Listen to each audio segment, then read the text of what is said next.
because we have a very good reputation in Haiti, and we are, quote, well respected. Days before the ambassador made that comment, there were tires that were burnt in front of the Canadian embassy as part of a march that marched on the Canadian embassy to denounce Canadian imperialism in Haiti, proving the point that the weaker a country is, the bigger the lies that the politicians can tell.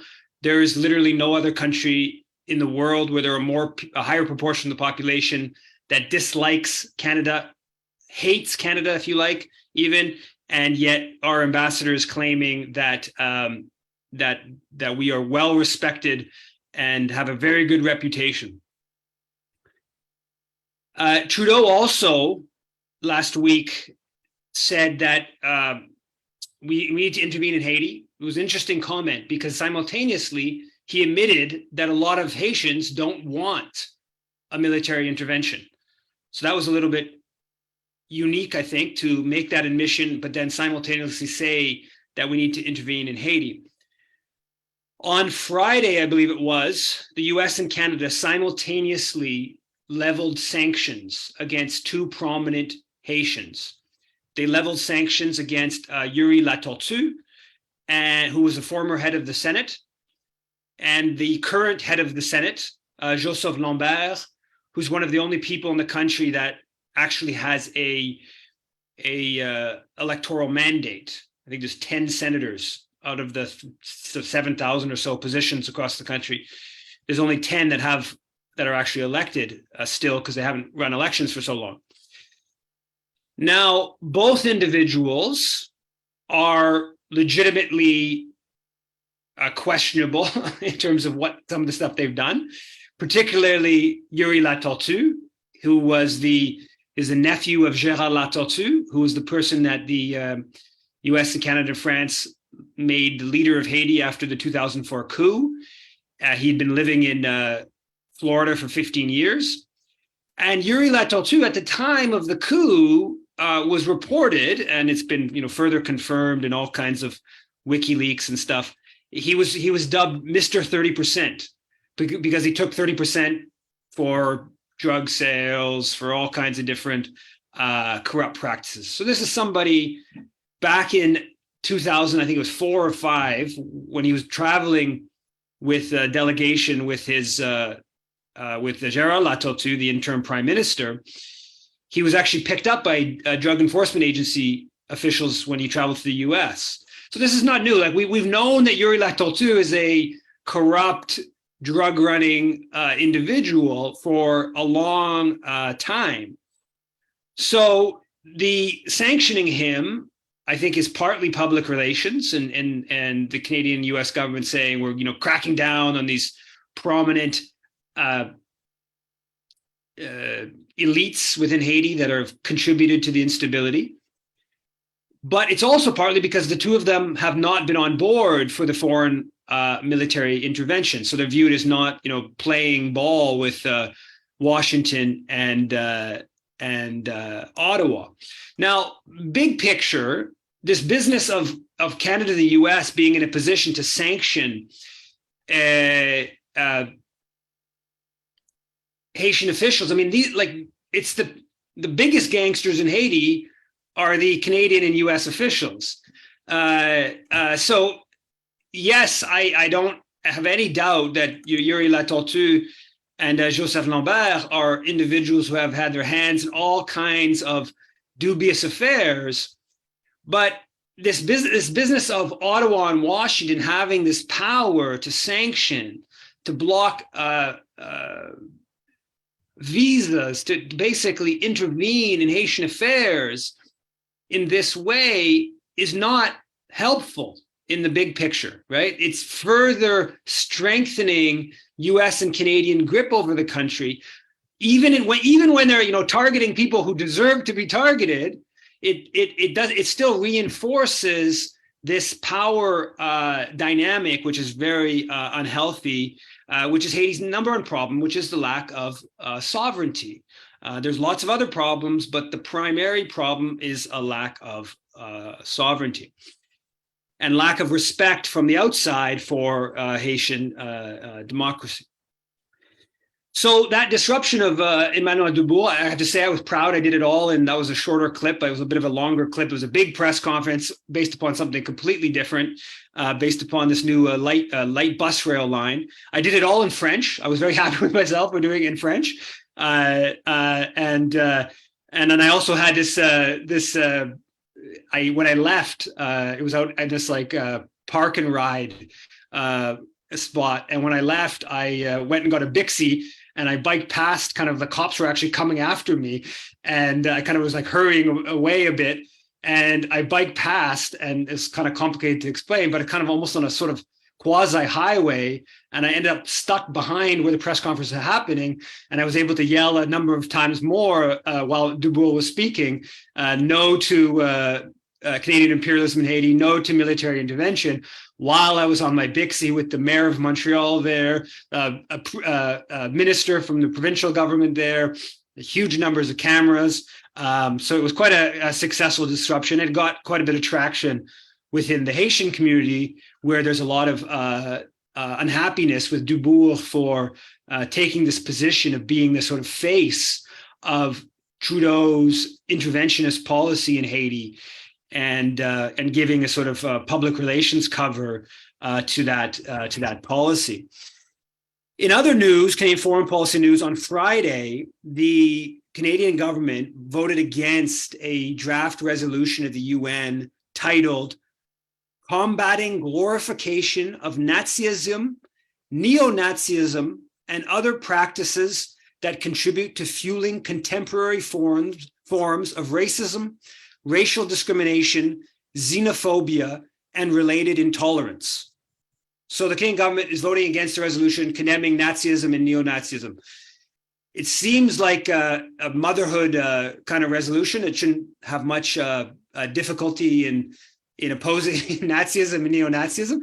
But in fact, this is not the first time that the Trudeau government has opposed this resolution. This is a resolution, they posed it in 2015. Just after they took office, and then they've abstained in the years since. The reason they oppose it is because it's viewed as something that the Russian government is put forward, and it's viewed as tied to the 2014 ouster of Yanukovych and the fighting in the east of the country and the rise of neo-Nazis forces within the Ukraine. But nevertheless, even if it is a Russian-sponsored initiative, vast majority of countries in the world backed it. 102, I believe it is. There was most of the European countries and NATO countries did actually vote against it. In previous years, most of them had abstained. But this is basically the extent to which they're hostile to Russia. They don't want to be viewed as giving even, I don't know, some kind of roundabout support to Russia, implying that there is a problem with neo-Nazism in Ukraine. Even though it doesn't actually mention Ukraine, it's viewed as indirectly connected to the Ukraine. On Saturday, the New York Times reported that the US is backing Chrystia Freeland to head up NATO, to lead NATO, to be the new Secretary General of NATO. Which shouldn't be that surprising, considering that when Chrystia Freeland became Canada's foreign minister in 2017, the US Embassy in Ottawa sent a memo to the State Department titled, "Canada Adopts America First Foreign Policy." And there's a long list of ways in which Freeland followed US alignment in foreign policy. One example is taking up the charge to set up the Lima Group to try to overthrow Venezuela's government. The Venezuelan foreign minister pointed out that previous Canadian governments were hostile to Venezuela, but it was really after Freeland took charge of Canadian foreign policy that they took that extreme of a position and really became the coordinating country in the Lima Group and building opposition to the Venezuelan government. So that would be one example. of a America First foreign policy. More recently, her speech in Washington, where she very much aligned with U.S. empire, obviously positioned with regards to Russia. That's clear. That's longstanding. That's overwhelming in her position on that, and it's obviously tied to her Ukrainian nationalism, etc. But also with regards to China, because there is actually a division within the Liberal government on the question of China. And Freeland's speech in Washington at the Brookings Institute 3 weeks ago or so, that and her pushing of the so-called friendshoring very much is aligning with the more hawkish position within the U.S. of decoupling from China, of trying to basically weaken China economically, to stoke a conflict with Taiwan, et cetera, et cetera. So it's not surprising that the Americans would back Freeland to lead NATO. Also, about a week ago, the Canadian government was one of 5 countries to vote against a UN resolution calling for Israel to join the Non-Proliferation Treaty.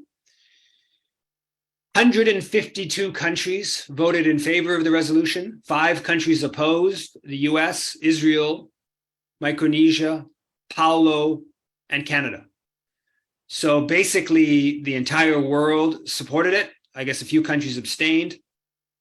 And Canada was with 2 very, very small island states, and Israel and the US in voting against. And the Canadian government has been very soft, has been very complicit in Israel's nuclear weapons. In previous resolutions around calling for a nuclear-free Middle East, the Canadian government has tried to sabotage efforts to work towards a nuclear-free Middle East, because Israel, of course, is the nuclear power in the region. So they'll talk about the importance of Iran not getting nuclear weapons, but when there's initiatives for a nuclear-free Middle East, the Canadian government works to undermine those kind of moves, because that would impact Israel's nuclear weapons. Presumably, there's going to be a number of other UN resolutions coming up around Palestinian rights in the coming days, and the Canadian government will probably do as it's done in previous years and vote against almost all of the rest of the world on those questions. Associated with its staunch Zionism and anti-Palestinian outlook, the Canadian government is in a campaign. I would say it should be viewed as a low-level war against Iran. I wrote about that. I used that reference, Canada being a low-level war against Iran, a whole bunch back in 2012 with the Harper government, when they cut off relations, when they listed Iran as a state sponsor of terrorism, and they had naval vessels, Canadian naval vessels, patrolling off the coast, running provocative maneuvers in the Persian Gulf. And I think that now it's fair to say that that's sort of, we're back to that stage. At a rally a week ago, Trudeau said explicitly he's going to do everything he can to oppose the regime.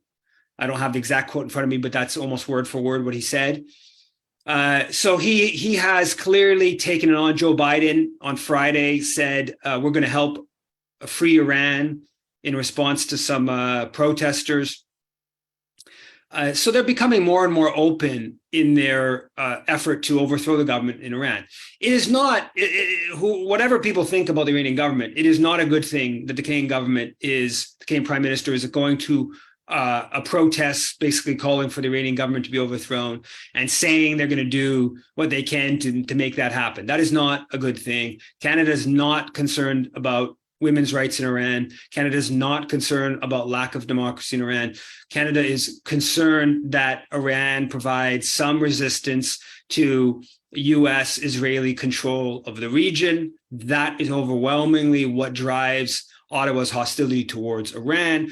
And there have been Canadian naval vessels patrolling the coast in recent, one example from 2020.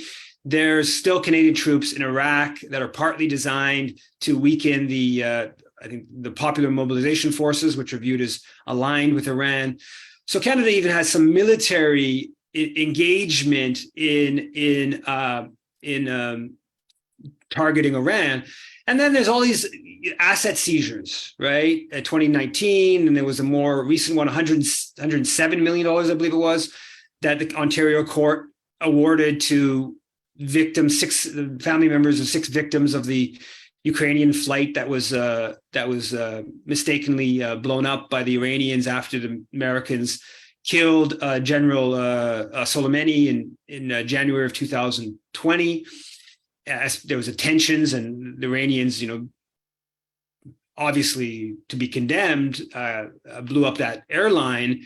But there was a context of basically the Americans doing this flagrant violation of international law in blowing up a top Iranian official in Iraq.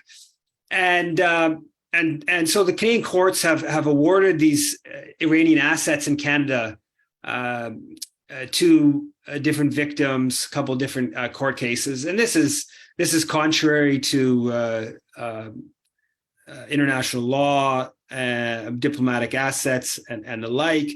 And it's all part of this campaign that is picking up now of demonizing Iran. And again, lots to legitimately criticize the Iranian government for, but again, we don't just have diplomatic relations with Saudi Arabia, we provide them with huge amounts of weapons. And it is a far more patriarchal ruling regime in Saudi Arabia, and it is a far more repressive government. And it's also a government responsible for all kinds of violence in Yemen. In other news, the Globe and Mail on Saturday had a long, like a 10,000 word essay by Omar Sachindina, who's the new CTV anchor that took over for Lisa Laflamme. It was this big, long essay. I believe there's like a documentary that CTV has published that the essay is based upon. And it's about basically how Canada welcomed the Indian Ugandans who were expelled by Idi Amin. And sort of Canada gave my family this huge opportunity, and he and his mom go back to Uganda. I guess it's her first time going back to Uganda from where she was born and grew up. And this is part of the essay and part of the documentary that's going to film on CTV. And what's interesting about it from a Canadian foreign policy and Canadian ideology perspective is there's nothing about Idi Amin. Like, how does Idi Amin come to power? Well, Idi Amin comes to power by overthrowing Uganda's independence leader, Milton Obote. And the Canadian government passively supported the coup by General Amin that was backed by the US and UK. And they did so partly because Falcon Bridge, the Canadian mining company, had the big Kalembe mine that Obote basically nationalized or partially nationalized. And because Bata Shoes, Canadian Toronto-based company, its operations also were threatened by Obote. So, Canada's support for the coup wasn't like extensive, but the Pierre Trudeau government refused to condemn it, continued diplomatic relations. I quote CIDA, Canadian International Development Agency officials who basically say that Amin was pro-West and therefore we support Amin from the time. So it wasn't huge Canadian involvement, but it was passive Canadian involvement. But Amin's rise is just ignored by this, again, it's 10,000 word essay. This isn't like a 500 word article. This is a long essay to a Canadian audience. And I think it's completely pertinent to look at, this Amin who expels in this crazy decision to expel all these South Asians from Uganda in 1971, who is this Amin character? How did he come to power? But that would potentially undermine this story of Canada, great Canada, opening up its doors to Indian refugees that the Globe and Mail, CTV wanted to portray. And another issue, another story about Canada, Africa, that this week, The Guardian published a story about First Quantum, big Canadian mining company, Vancouver-based, that they spent millions of dollars on a UK lobbying firm to basically push back against the Congolese government that had withdrawn, revoked their permit, and they spent a lot of money in Congolese elections. And so this Guardian story talks about that, and also talks about First Quantum. I guess they got some internal files from this UK lobbying firm, and they also talk about First Quantum funding in Zambia. And in Zambia, this UK lobbying firm, First Quantum they set up a independent news agency website. So apparently it's one of the bigger, quote unquote, independent media outlets in Zambia, that it was basically sponsored by the Canadian mining company, paid for via this UK lobbying firm. And we know that First Quantum is a huge power player in Zambia. And it's actually, they benefited from the privatization of the Zambian consolidated copper mines. Big push by the IMF, the Canadian government funded back in the late 90s, early 2000s to privatize. Huge scandal of the privatization of the copper assets when price of copper was at an absolute minimum. And then a couple of years later, the price of copper goes up multifold, and just huge profits made by First Quantum and some other foreign companies that from this privatization that was pushed again by IMF, by the Canadian government. Canadian aid money went to sponsoring this. So First Quantum is a huge player in Zambia, and it's received Canadian government support in Zambia in recent years for its operations, and also in Congo, right? So in fact, when the Congolese government revoked the concession for First Quantum's mine in the Congo, the Canadian government, the Harper government, actually did a whole bunch of things to support First Quantum, including at the Paris Club of Debtor Nations, blocking debt forgiveness that had already been agreed to for Congo, money that had been mostly accrued during the Mobutu dictatorship that was viewed as odious debt. The Canadian government, to put pressure on the Congolese government, blocked debt forgiveness to basically on behalf of First Quantum. So First Quantum is a powerful company. Its operations across the African continent have benefited from Canadian government support. And this Guardian article just shows the sort of role that these foreign mining companies play on the continent, and specifically Canadian mining firms.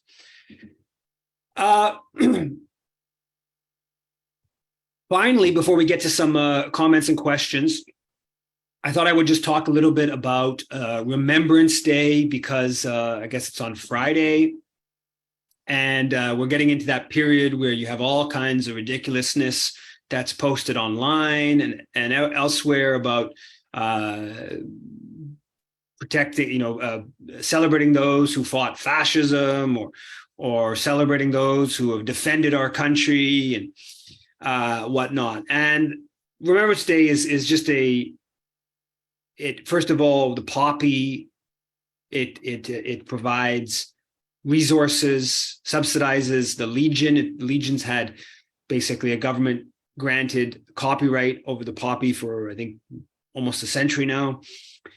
And so it's used that to fundraise, and the Legion has lots of long history, anti-communist, very right-wing, obviously pro-militarist history, racist, whatnot. And what's being commemorated, right? It's the Canadians, always the Canadians who were harmed by warfare. And what's ignored is the Afghans or the Libyans or the victims of Canadian warfare, right? That basically never enters the discussion around Remembrance Day in this country. And the roots of again, despite there's this whole kind of framing of it was, fighting fascism, which is sort of implying World War II, the roots of the poppy and Remembrance Day, of course, is World War I, the pro-war poem In Flanders Field by Canadian Army officer John McCrae, who talks about taking up the quarrel with the foe. World War I, of course, was a vicious inter-imperialist conflict that left millions and millions dead for no good reason. Canada garrisoned British colonies in the Caribbean during World War I. Canadians helped the British conquer parts of West Africa, a little bit in East Africa during World War I. In the Middle East, helped conquer Palestine for the British Empire, other parts of the Middle East. This is not some protecting Canada from foreign invasion. This is horrific imperialist conquest that did lead to a shocking number of Canadians dying. There's battles in World War I where 9,000, 16,000 Canadians died for 50 meters of land, just complete madness, right? To win a big hill and 9,000 people killed. Just on the Canadian side, often there was more on the German side. Horrific stuff.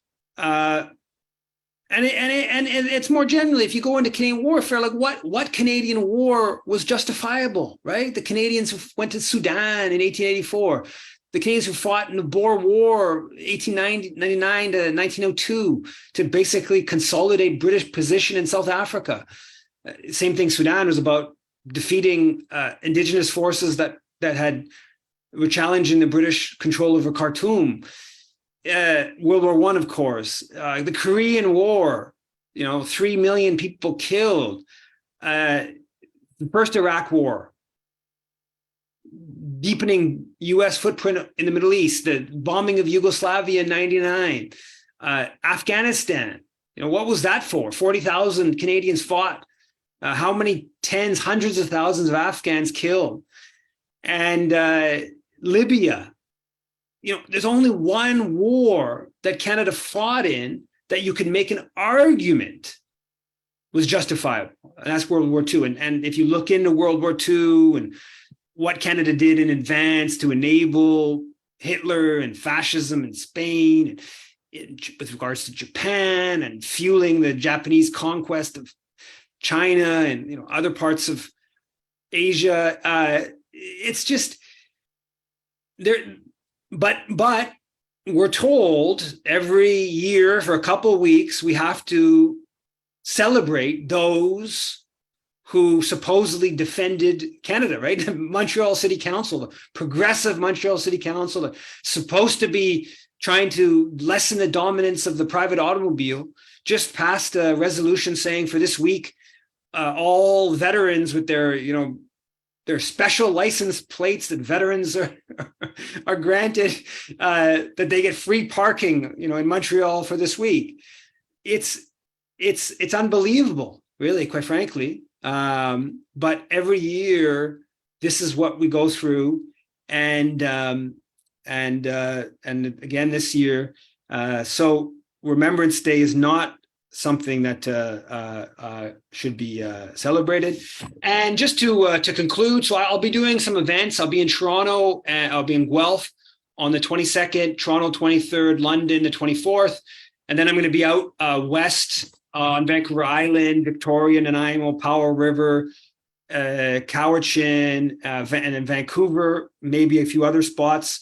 End of November, early December. So if people are at any of those places, please do come out to the events. I'll be talking about both my Stand on Guard for Whom, A People's History of the Canadian Military, as well as a talk I'll be doing in some places, The Ugly Canadian, Justin Trudeau's Foreign Policy. And also I'm gonna just make a little pitch. If anybody, it's very helpful to me from financial reasons, also for political reasons, to make sure as many libraries in this country have my books. So if anyone could go to their local library and make sure they have Stand on Guard for Whom, A People's History of the Canadian Military, as well as House of Mirrors, Justin Trudeau's Foreign Policy, that's very helpful, because there's a lending library thing where if the more libraries that have your books, you get a small payment based upon a complicated formula from the Writers Federation, and also if people can help spread the word about upcoming events I'll be doing in person or come out, that's much appreciated. And again, I have to leave for 6:50, but if there's any comments, questions, go ahead. I'm gonna see if I can.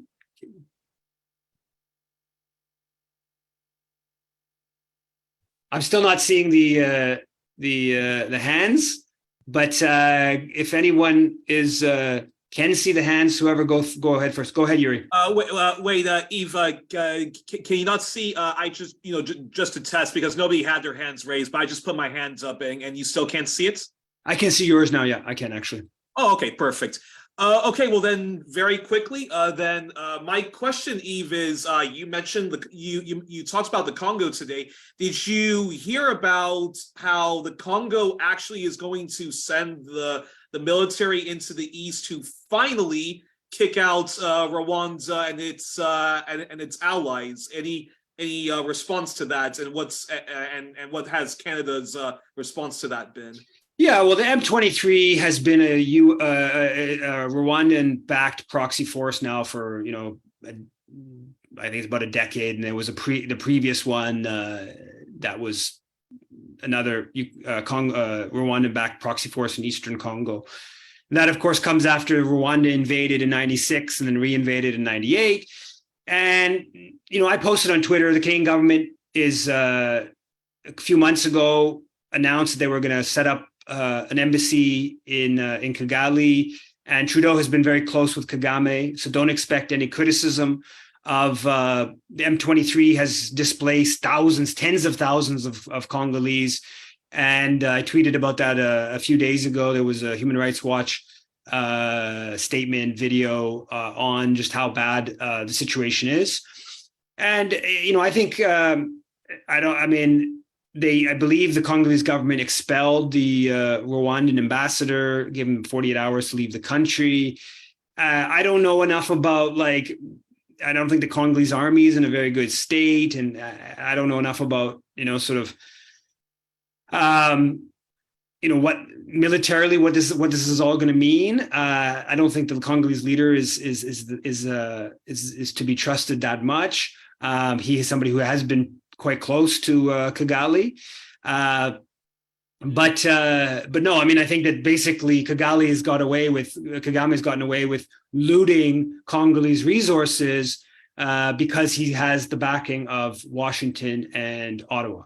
That's clear cut. I know Kenya is talking about sending forces to help the Congolese. I don't think it's a good thing to go back to that, African World War that, from '98 to 2003, where, millions and millions of people were killed because of the Rwandan invasion of Congo. But clearly what Rwanda is doing in taking the resources and violence in Eastern Congo is should be condemned, and the Canadian government should be pressured, as a number of Congolese community organizations in Canada have been doing for many years, to criticize Kigali is doing, but they're very reluctant to do so. Go ahead, Peter. Jones. Yeah, sorry. Yeah, It's Yves, I'm on a working group with Science for Peace called Critical NATO Studies. Actually, a few others. It's a small group, I guess, within Science for Peace, but we're really working with kind of the current problems of NATO. So this possibility of MP Freeland coming on board as Secretary General would be really interesting, given her history and NATO's history. But I don't know. I mean, I'm actually a U.S. citizen. I don't know that much in terms of the back history of Canada's contribution to NATO. Have they ever had? Have we ever had like a high-ranking general from Canadian? From Canadian forces that has been in a real leadership position in NATO, or is Canada always been just kind of a willing accomplice brought in for the offensive? As part of the offensive coalitions like Libya and other projects. So this is breaking new ground if they're really interested in Freeland. But yeah, it is breaking new ground. My understanding, it is breaking. Canadians never been Secretary General. They've always been Europeans, or basically always been Europeans, because it's an American that's lead commander, the military side, I believe. I don't know if a Canadian's ever been in that position. Canada was central in establishing NATO. Some people claim it's a Canadian idea, the establishment of NATO. The three countries, the US, Britain, and Canada, that had the secret meetings in 1948 to establish it. So Canada's been very pro-NATO. It's, historically, but I don't know about as you pointed out, the General Bouchard, who led up the Libya bombing. That was a Canadian, led that campaign, but I don't know enough about the other positions within NATO. And I'm pretty certain there's been lots of Canadians that have been in, high positions, but I don't know the details on that.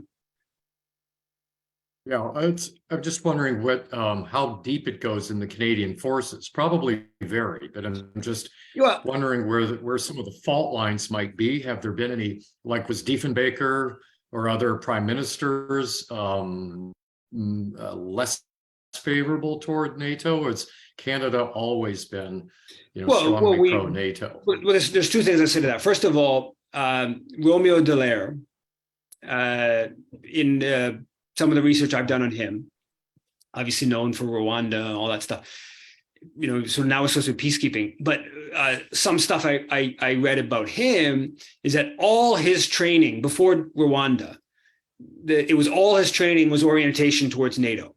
So Canadian military officials, their orientation is, and I don't fully understand the military questions of, equipment and all that kind of stuff. That's not something I'm particularly knowledgeable about. But basically, this review of Dallaire was basically saying that he's now associated with UN peacekeeping, but before Rwanda he had no association with peacekeeping. It was all association with NATO. So that's one thing I'd say. Now, with regards to Diefenbaker, of course, there's the famous that he was undermined by the Secretary General of NATO, the outgoing, I'm forgetting his name, and basically John F. Kennedy wanted to get rid of Diefenbaker to have Lester Pearson become prime minister. And one of the elements of that campaign that John F. Kennedy pursued against Diefenbaker was to have the outgoing Secretary General of NATO come to Canada and say that Canada wasn't fulfilling its NATO duties with regards to the Beaumark nuclear-tipped missiles, having them stationed in Canada. And so Diefenbaker was viewed as not going along, completely along with NATO.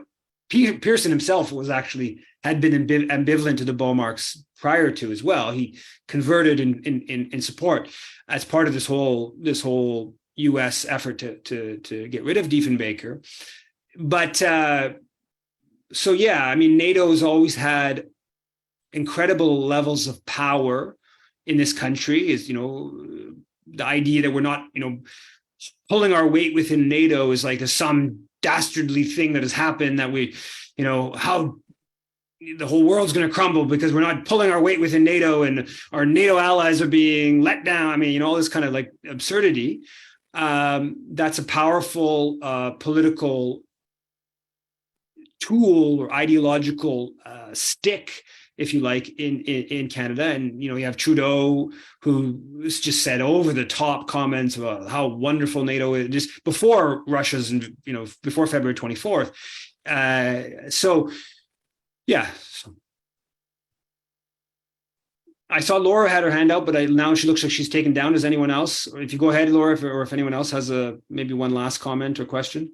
No, I think you have to go, so it's fine. No other. I have time for one more. No. Well, all I was going to say, Yves, is I just find it very hard to believe the Europeans would go along with Freeland, coming the head of NATO, seeing as we're such lackeys of the US, and the US is going out of its way to wreck European economies right now. I just found it rather hard to believe they go along with that. Yeah, the New York Times story basically said that they're doubtful whether she's going to succeed because it goes against the NATO's tradition and there's these candidates from Europe and, you know, these kind of dynamics. I don't know enough of. Apparently the story says that I guess there's like a couple different candidates and the European countries need to sort of, if they don't get behind one, then maybe Freeland can, you know, make her way by that. And I think it's still a little bit of ways away. It seems like Freeland wants this. I don't know if Freeland's doing this she sees this as a stepping stone to become prime minister, if this is sort of strategically, you know, smart kind of move. She's also clearly hawkish, so she's quite a bit of a believer as well on top of it all. So I don't know, you know, exactly what the sort of political calculation is on that. But on that note, thanks everyone. Same place, same time next week. Have a good night, everyone. Take care.